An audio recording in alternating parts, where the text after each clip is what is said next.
Keep your eyes closed.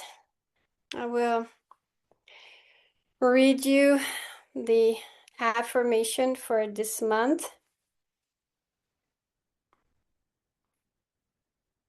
that contains all of what the month is going to bring us. So it starts with I choose joy as my foundation and strength as my light. I see the possibilities. I trust my inner knowing, and I move forward with the courage of my whole heart. I am the warrior and the nurturer, and I include myself in everyone. What challenges me transforms me.